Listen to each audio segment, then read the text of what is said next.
Hello viewers, now we are going to discuss the social history of England.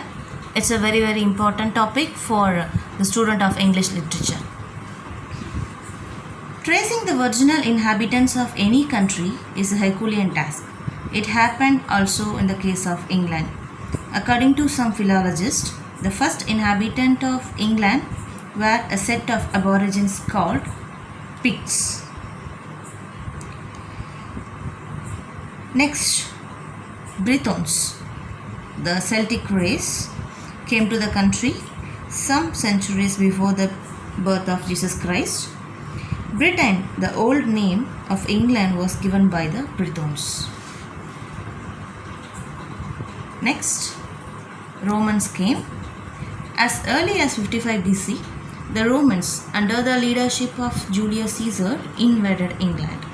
At first, their idea was to plunder and then return home.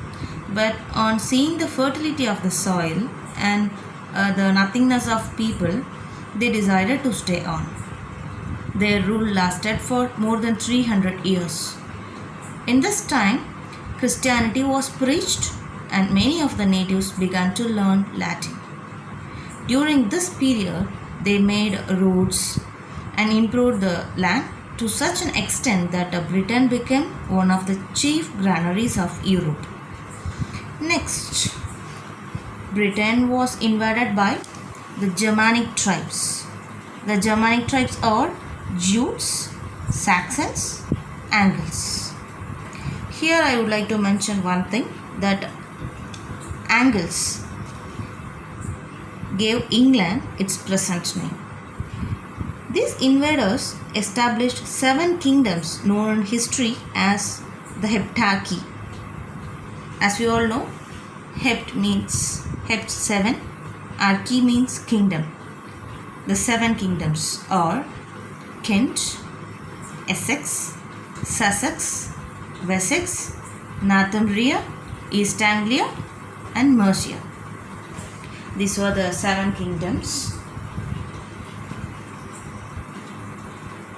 In the middle of 9th century, England was once again the victim of invasion by the Danes and the Norsemen, who came from Denmark and Norway in northern Europe. Danelaw, the territory over which the Danes ruled, was called Danelaw because it was governed according to the law of the Danes. The Danes' power could not last long when Alfred the Great, the Anglo-Saxon king, defeated them. After his death in 899, once again Danes invaded the country and ruled it for some time. Then Alfred's grandson Edward was brought back in England as king in 1042. He is noted for being religious, and so he is called as Edward the Confessor. And he is very famous for the fact that he built the famous Westminster Abbey. In 1066, a few months after the death of Edward the Confessor, William of Normandy, otherwise known as William the Conqueror, landed in England. Within a few years, he had complete control over the country and also introduced some useful reforms. The most important one was feudalism. During his long rule that lasted for nearly 4 centuries, both the language and the way of living of the people were very much influenced by those of their French rulers. He died in 1087.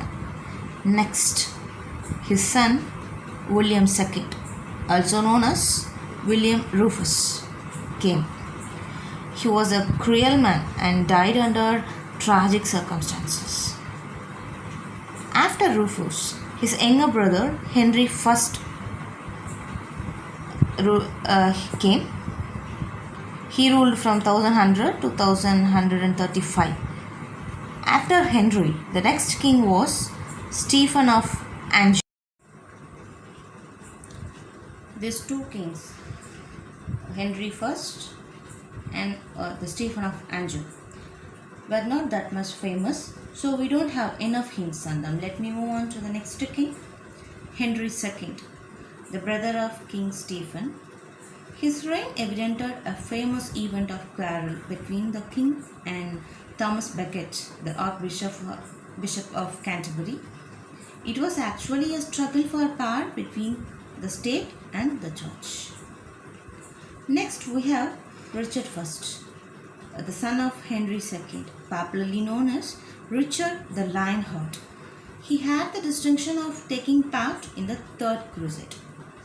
Okay, let me stop here, and in my next video we will continue the rest of the brief outline of the social history of England. Thank you.